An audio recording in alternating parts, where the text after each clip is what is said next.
Hello दोस्तों, welcome back to my YouTube channel. आज का हमारा टॉपिक है पोस्टपार्टम हैमरेज। पोस्टपार्टम हैमरेज एक बहुत ही इंपॉर्टेंट टॉपिक है जो कि हमारे एग्ज़ाम के पॉइंट ऑफ व्यू से भी हमारे पास काफ़ी बार मैंने देखा है, प्रीवियस ईयर के क्वेश्चन पेपर में भी आया है। 5 नंबर और 10 नंबर में ही हमारा अक्सर क्या है, ये वाला क्वेश्चन आता है। तो चलिए जानते हैं कि पोस्टपार्टम हैमरेज क्या होता है इन डिटेल। सबसे पहले हम देखेंगे introduction. Postpartum haemorrhage PPH is an important cause of maternal death. Most of the maternal death का जो कॉज है मेनली हमारा क्या है, पीपीएच। इसमें क्या होता है, more bleeding than normal after the birth of the baby is known as postpartum haemorrhage. अब पोस्टपार्टम हैमरेज हम किसे बोलते हैं, जब एक नॉर्मल डिलीवरी या हमारे सिजेरियन डिलीवरी हो जाती है उसके बाद नॉर्मल अमाउंट से जब हमारा ब्लड लॉस ज़्यादा हो जाता है, उस कंडीशन को हम क्या बोलते हैं, पोस्टपार्टम हैमरेज और पीपीएच। यूजुअली ये क्या है, हमारा विद इन 24 आवर्स में हो जाता है या after the expulsion of placenta के बाद हो जाता है, और कभी कभी क्या है, ये बाद में भी हो सकता है, डिले हो सकता है। तो ये थी इसकी इंट्रोडक्शन। आइए देखते हैं कि डेफिनेशन क्या कह रही है। डेफिनेशन की अगर हम बात करते हैं तो loss of more than 500 ml of blood after the normal vaginal delivery and loss of blood more than 1000 ml of a mother in C section is known as postpartum haemorrhage. Normally जब हमारा vaginal normal birth होता है तो उस time पे अगर मोर than 500 ml अगर mother का ब्लड लॉस हो रहा है तो उस कंडीशन को हम करेंगे कंसिडर पीपीएच। और इन सिजेरियन सेक्शन में जब हमारा मोर देन 1000 ml ऑफ ब्लड जो लॉस होता है तो उसमें हम उसको कंसिडर करते हैं पीपीएच।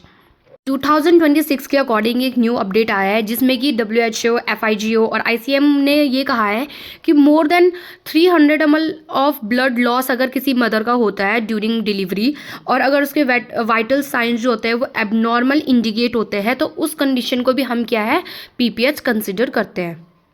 इंसिडेंस की बात अगर हम करते हैं तो 1000 मतलब अगर हमारे पास 100,000 वुमेन्स है तो उसमें से 1000 वुमेन्स क्या है, पीपीएच से सफ़र करती है और जो कि क्या है, जिनकी क्या है, डेथ भी हो जाती है। तो ये एक मैटरनल डेथ का मोस्ट कॉमन कॉज है। अब टाइप्स ऑफ पीपीएच की बात करें तो हमारे पास दो टाइप्स ऑफ पीपीएच होते हैं, प्राइमरी पीपीएच और सेकेंडरी पीपीएच। प्राइमरी पीपीएच हमारा फर्दर 2 पार्ट्स में डिवाइडेड है जो कि हमारा है थर्ड स्टेज ऑफ पीपीएच और ट्रू पीपीएच। सबसे पहले हम जानते हैं कि प्राइमरी पीपीएच क्या होता है। So the bleeding occurring from the vaginal या genital tract during the first 24 hours after the delivery. Delivery के बाद जब 24 आवर्स हमारा जो ब्लीडिंग हो रही है जेनाइटल ट्रैक्ट से, उसको हम प्राइमरी पीपीएच बोलते हैं। और सेकेंडरी पीपीएच हमारा आफ्टर द 24 आवर्स और विद इन जो 42 डेज के अंदर होता है उसको हम बोलते हैं सेकेंडरी पीपीएच। फर्दर हम जाते हैं प्राइमरी पीपीएच में जिसके कि 2 सब डिवीजन थे जो कि है थर्ड स्टेज ऑफ पीपीएच और ट्रू पीपीएच। तो थर्ड स्टेज ऑफ पीपीएच में क्या होता है, हमारा थर्ड स्टेज से आप जानोगे लेबर ऑफ थर्ड स्टेज में हमारा लेबर के उसमें एक्सपेल्जन ऑफ प्लेसेंटा होता है। तो इसमें क्या है कि प्लेसेंटा एक्सपेल आउट नहीं होता है, उससे पहले ही हमारा क्या है, ब्लीडिंग अकर हो जाती है। तो उसी कंडीशन को हम कहते हैं थर्ड स्टेज पीपीएच। और हमारा जो ट्रू पीपीएच है वो तो नॉर्मल जो पीपीएच अकर होता ही है after the expulsion of placenta, जो हमारा ब्लड लॉस होता है उसी को हम क्या बोलते हैं, ट्रू पीपीएच बोलते हैं। अब जानते हैं कॉजेज ऑफ पीपीएच की क्या कारण है जिसकी वजह से पीपीएच हो सकता है। तो इसको लर्न करने का एक निमोनिक है, 4 T's आता है इसमें, टोन, ट्रॉमा, टिश्यू और थ्रोम्बिन। टोन से जो होता है हमारा यूट्राइन एटोनी, मतलब यूट्राइन की जो मसल्स है वो कैसे है, मतलब जैसे यहाँ पे यूट्राइन एटोनी का मतलब है कि जो यूट्राइन की जो मसल्स है वो कॉन्ट्रैक्शन करने के लिए क्या है, फेल है, वो उस टाइम पे उसकी वजह से भी क्या है, पीपीएच हो सकता है। अगर कोई ट्रॉमा है जैसे सर्विक्स में, वजाइना में या पेरिनियम एरिया में कोई भी टियर एंड वेयर है तो उसकी वजह से क्या है, हमारा क्या है, पीपीएच कॉज हो सकता है। टिश्यू अगर हमारा रिटेन रह गया, मतलब कोई भी प्लेसेंटा या भी कोई भी मेम्ब्रेन उसकी क्या है, अंदर ही रिटेन होगी तो उसकी वजह से भी क्या है, पीपीएच हो सकता है। लास्ट में हमारा जैसे थ्रोम्बिन है, जैसे ब्लड क्लॉटिंग डिसऑर्डर है तो उसकी वजह से भी क्या है, पीपीएच होने के चांसेस है। अभी जो हमने पढ़े 4 T's वो तो नॉर्मली है कॉजेज ऑफ पीपीएच के। अब जानते हैं कि मतलब प्राइमरी पीपीएच हमने पढ़ा था टाइप्स में, प्राइमरी पीपीएच, तो उसका प्राइमरी पीपीएच के क्या क्या कॉजेज है जिसकी वजह से क्या है, पीपीएच हो सकता है। तो इसमें दो चीज़ें आती है हमारी, एटॉनिक यूट्रस और ट्रॉमेटिक। तो जो हमारा एटॉनिक होता है मोस्ट कॉमन कॉज होता है, जिसमें कि अप टू 80% क्या है चांसेस होते हैं पीपीएच होने के, और जो हमारा ट्रॉमेटिक है वो 20% है। ट्रॉमेटिक से मतलब कोई भी ट्रॉमा, किसी भी टीयर की वजह से, या कोई भी स्विच मतलब एपिजोटमी अगर हमारा लगा है, वुंड कट हुआ है, जैसे हम एलएससीएस में कटिंग होती है मतलब स्विचरिंग होती है, उसकी वजह से जो भी क्या है ब्लड लॉस हो रहा है वो हमारा आ जाता है ट्रॉमेटिक में, और वो पीपीएच प्राइमरी पीपीएच का कारण बनता है। एटॉनिक यूट्रस में हमारा जो मोस्ट कॉमन कॉज है 80%, उसमें हम देखेंगे यूट्राइन एटॉनी है तो उसकी वजह से हो सकता है, ग्रैंड मल्टीपैरा है तब उसकी वजह से हो सकता है, ओवर डिस्टेंशन अगर हमारा यूट्रस हो रखा है तो उसकी वजह से, अगर एंटीपार्टम हैमरेज है तो उसकी वजह से हो सकता है, प्रोलॉन्ग लेबर है, अगर यूट्रस का जो है माल फॉर्मेशन हो रखा है, पॉलीहाइड्रोमिनियस है, फिब्रॉइड्स है, या प्रोलोंग एनेस्थीसिया में मदर की कंडीशन है, और अगर बेबी जो हमारा है मैक्रोजोमिक है, तो ये सारी चीज़ें क्या है यूट्रस एटॉनिक कर सकती है, और इन चीज़ों की वजह से क्या है हमारा प्राइमरी पीपीएच होगा। अब जानते हैं सेकेंडरी पीपीएच के क्या क्या कॉजेज़ है। सो अगर हमारा रिटेन प्लेसेंटा है तो उसकी वजह से, रिटेन अगर पीसेस है किसी भी मेम्ब्रेन के, या हमारा ब्लड क्लॉट रिटेन रह गया यूट्रस में, या कोई भी इन्फेक्शन है जैसे कि एंड्रोमेट्राइटिस, या अगर हमारे पास सर्विक्स कैंसर है जैसे हम कार्सिनोमा ऑफ सर्विक्स बोलते हैं, तो उसकी वजह से भी हमारा क्या है सेकेंडरी पीपीएच क्या है कॉज होता है। अब जानते हैं रिस्क फैक्टर, मतलब कि किन वुमेन्स में क्या है, कौन सी वुमेन रिस्क पे है जिनको पीपीएच होने का खतरा है। सो अगर प्रोलॉन्ग और रैपिड लेबर हो रहे हैं तो उस टाइम पे, ओवर डिस्टेंटेड यूट्रस है जो कि हमारा ट्विंस या पॉलीहाइड्रोमिनियस या माइक्रोजोमिक बेबी है उनके कारण होता है, अगर प्रीवियस हिस्ट्री है मदर की पीपीएच की तो उस कारण से भी होगा, प्लेसेंटा प्रीविया या अब्रप्चो है तो उसके कारण से भी पीपीएच हो सकता है, अगर मदर एनीमिक है और प्रोलॉन्ग यूज़ कर रही है मदर ऑक्सीटोसिन ड्रग्स का, या सिजेरियन सेक्शन डिलीवरी हो रही है, अगर पीआईएच हमारा हो रहा है प्रेगनेंसी इंड्यूस हाइपरटेंशन अगर मदर है तो उसकी वजह से, अगर ग्रैंड मल्टीपैरा है मल्टीपल प्रेगनेंसी है तो उसकी वजह से भी क्या है जो मदर है वो रिस्क में आ जाती है पीपीएच के। साइन एंड सिम्टम की बात करते हैं तो हमारा एबनॉर्मल वेजाइनल ब्लीडिंग देखने को मिलेगी, हमें डिजीनेस होगी मदर को, मदर हाइपोटेंशन में चली जाएगी, फेंटिंग होगी, टेकिकार्डिया होगा, डिक्रीज़ हमारा यूरिन आउटपुट जो है वो डिक्रीज़ हो जाएगा, मदर पीलर होगी और शॉक के साइन हमें दिखेंगे, वीकनेस और फटीक होगी मदर को, रेस्टलेसनेस हो जाएगी मदर, उनके पेरिनेल एरिया में उनको बहुत पेन होगा, स्वेलिंग होगी, और क्या है large amount of blood clot भी क्या है मदर पास करेगी, और किसी किसी भी केसेस में क्या है अगर एक्सेसिव ब्लीडिंग हो जाती है तो मदर की क्या है डेथ भी हो सकती है। डायग्नोस्टिक इवैल्यूएशन की अगर हम बात करते हैं क्या क्या हमें करना चाहिए, तो हिस्ट्री कलेक्शन करेंगे हम, मदर की पास्ट मेडिकल और सर्जिकल हिस्ट्री पूरी लेंगे, प्रेजेंट मेडिकल और हिस्ट्री या सर्जिकल कोई कंडीशन हुई है मदर के साथ तो वो लेंगे हम, फिजिकल एग्जामिनेशन मदर का कर सकते हैं, सिस्टमैटिक एग्जामिनेशन कर सकते हैं हम, वाइटल ऑर्गन्स हम मदर का अच्छे से चेक कर सकते हैं, मदर की सारी ब्लड इन्वेस्टिगेशन हम प्रॉपर टाइम टू टाइम कराएंगे उनके एंटीनेटल विजिट्स में, ताकि हम पीपीएच को क्या है प्रिवेंट कर सकें। पीपीएच में हम पैड काउंटिंग करते हैं जिसमें कि हम 1 इंच अगर पर आर है तो स्कैंटी उसको डिनोट करते हैं, मतलब उसमें बहुत लाइटली ब्लीडिंग होती है, 4 इंच पर आर चल रहा है तो मतलब स्मॉल लाइट स्मॉल है, 6 इंच पर आर अगर मदर का कोई पैड फिल हो रहा है तो उसको मॉडरेट में काउंट करेंगे, 1 पैड अगर पर आर में फिल हो रहा है तो उसको हैवी ब्लीडिंग बोलेंगे, अगर 1 पैड हमारा 15 मिनट्स में पर 15 मिनट्स में 1 पैड अगर मदर का फिल हो रहा है तो उसको हम एक्सेसिव ब्लीडिंग बोलेंगे, जो कि हमारा पीपीएच क्या है कंसिडर करेगा। As usually we know prevention is better than cure. So PPH को प्रिवेंट करने के लिए क्या क्या हम मेजर्स लेंगे वो हम देखते हैं। फर्स्ट हमारा है ड्यूरिंग एंटीनेटल पीरियड और ड्यूरिंग इंट्रानेटल पीरियड, दोनों ही टाइम पीरियड में हम क्या है क्या क्या प्रिकॉशंस लेंगे उसको देखते हैं। पहले ड्यूरिंग एंटीनेटल पीरियड देखते हैं तो हमें मदर की जो है हेल्थ स्टेटस को इम्प्रूव करनी है, आइडेंटिफाई करना है कहीं हाई रिस्क प्रेगनेंसी तो नहीं है, ब्लड ग्रुपिंग हमें फैक्टर देखना है पहले ही ताकि हम आरएच इनकैपेबिलिटी को क्या है क्योर कर सके, और रेगुलर एंटीनेटल विजिट के लिए मदर को बोलना है, उनका हेल्थ स्टेटस एचबी लेवल सब मेंटेन करके रखना है, और कोई भी रिस्क फैक्टर्स है तो उसको आइडेंटिफाई करना है, और उनको इंस्टीट्यूशनल डिलीवरी के लिए क्या है प्रमोट करना है। ये सब थे कि कैसे हम पीपीएच को प्रिवेंट कर सकते हैं। अब जानते हैं मैनेजमेंट ऑफ पीपीएच। तो सबसे पहले अगर हम इमीडिएट मेजर्स लेते हैं तो उसमें हम कॉल फॉर एक्स्ट्रा हेल्प करेंगे।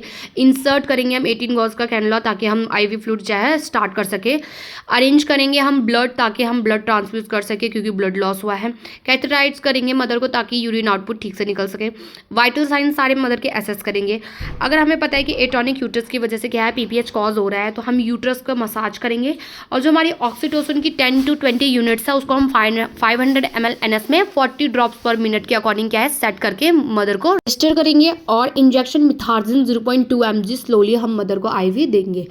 अगर हम एग्जामिन करते हैं और प्लेसेंटा क्या है एक्सपेल आउट नहीं होता है और यूट्रस भी जो है वो एटॉनिक ही है उसकी कंडीशन, तो हम उस टाइम पे ब्लड ट्रांसफ्यूज करेंगे और ऑक्सीटोसिन की जो ड्रिप हमने कंटिन्यू चलाई थी उसको क्या है कंटिन्यू रखेंगे।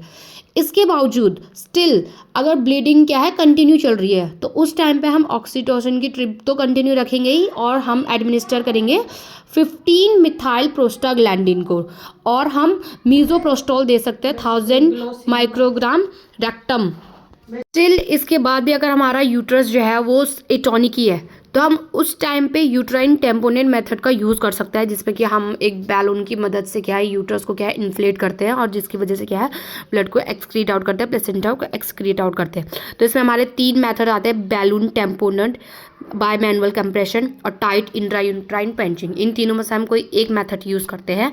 उसके बाद हम फर्दर सर्जिकल मैनेजमेंट के लिए जाते हैं जिसमें हम यूट्राइन आर्टरी का लाइगेशंस और ओवेरियन आर्टरी का लाइगेशंस और इंटरनल इलाइक आर्टरी लाइगेशन या हिस्टेक्टोमी का करना पड़ता है। बेसिकली ये थे मैनेजमेंट फॉर पीपीएच। अब हम देखते हैं अगर थर्ड स्टेज हैमरेज हमारा अगर कंसिडर होता है तो उस टाइम पर हम क्या क्या मैनेजमेंट करेंगे। तो हम वाइटल साइन एसेस करेंगे और जनरल हेल्थ स्टेटस एसेस करेंगे।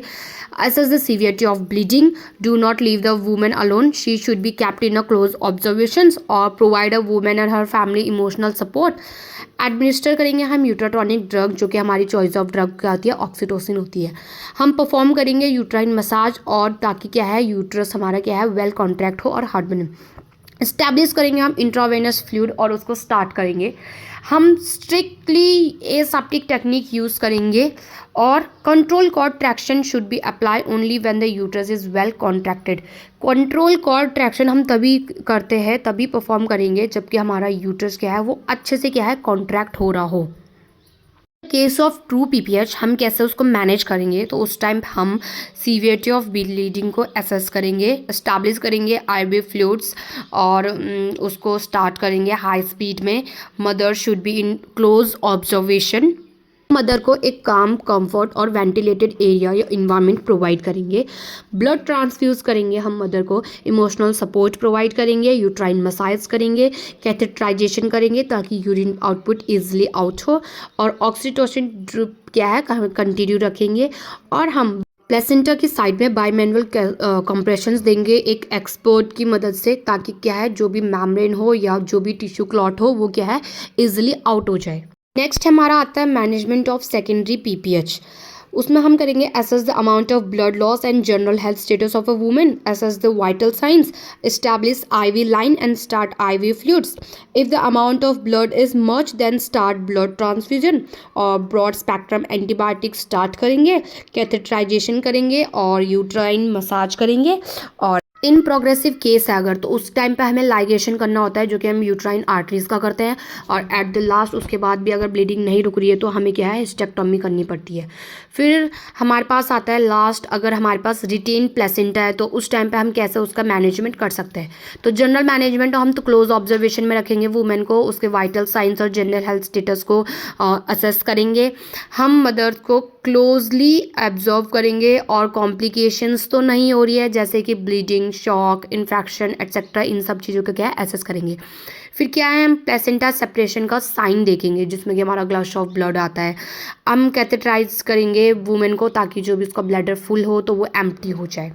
एक्चुअल मैनेजमेंट हम इसका कंडीशन के अकॉर्डिंग करते हैं जिसमें कि हमारी 3 कंडीशन आती है जिसमें हमारा पहला कंडीशन आता है if the placenta has separated but not expel out of the uterus. तो ऐसी कंडीशन जिसमें जो हमारा प्लेसेंटा है यूट्राइन वॉल से तो सेपरेट हो जाता है लेकिन यूट्रस से एक्सपेल आउट नहीं हुआ रहता है, तो उस कंडीशन में हम क्या करते हैं, placenta should be expel out by control contraction. तो सीसीटी की मदद से हम क्या है, प्लेसेंटा को एक्सपेल आउट करते हैं। इन कंडीशन बोलती है if the placenta is not separated and no complication is present in the women, मतलब प्लेसेंटा जो यूट्राइन वॉल से सेपरेट ही नहीं हुआ है पर कोई कॉम्प्लिकेशन भी प्रेजेंट नहीं है, तो उस टाइम पे हम मैनुअल रिमूवल ऑफ प्लेसेंटा करते हैं। थर्ड कंडीशन जो हमारी आती है, if the placenta is not separated completely from the uterus and any of complication such as bleeding sepsis etcetera is present, मतलब जो हमारा प्लेसेंटा है वो कम्प्लीटली सेपरेट हुआ ही नहीं है हमारे यूट्रस से और हमें कॉम्प्लिकेशंस दिख रहे हैं जैसे कि ब्लीडिंग सेप्सिस और एटसेट्रा कुछ भी हो सकते हैं, तो उस टाइम हम क्या करेंगे, सबसे पहले तो हम कॉम्प्लिकेशंस को मैनेज करेंगे और उसके बाद क्या है, मैनुअली रिमूवल करेंगे प्लेसेंटा का। उसके बाद हम इसमें पढ़ते हैं कुछ ड्रग्स जो कि हम पीपीएच के मैनेजमेंट में यूज़ करते हैं, तो ड्रग डोज रूट फ्रिक्वेंसी, उनके साइड इफ़ेक्ट और उनके क्या क्या कॉम्प्लिकेशंस है वो मैंने सारे इसमें नोट करे हैं और ये आपके लिए बहुत ही हेल्पफुल होंगे। नेक्स्ट हम देखते हैं कि पीपीएच के क्या क्या कॉम्प्लिकेशंस हो सकता है, तो हाइपोवोलेमिक शॉक में जा सकती है मदर, सीवियर एनीमिक हो सकती है, इन्फेक्शन होंगे, रीनल फेलियर हो सकता है और मैटरनल डेथ के चांसेस भी बहुत बढ़ जाते हैं। एट लास्ट हम लिखेंगे नर्सिंग रिस्पॉन्सिबिलिटीज़ क्या क्या है, तो हमें मॉनिटर करना है वाइटल साइंस, यूट्राइन टोन और ब्लीडिंग को असेस करना है, आईवी फ्लूइड्स मेंटेन करके रखना है, मेडिकेशंस एडमिनिस्टर करना है प्रॉपरली, ब्लड लॉस कितना हुआ है उसको अच्छे से मेज़र करना है, इमोशनल एंड साइकोलॉजिकल सपोर्ट्स देंगे और जो भी केस हुआ है उसको पूरा रिकॉर्ड एंड रिपोर्ट करेंगे और अच्छे से मेंटेन करेंगे। Thank you so much for watching.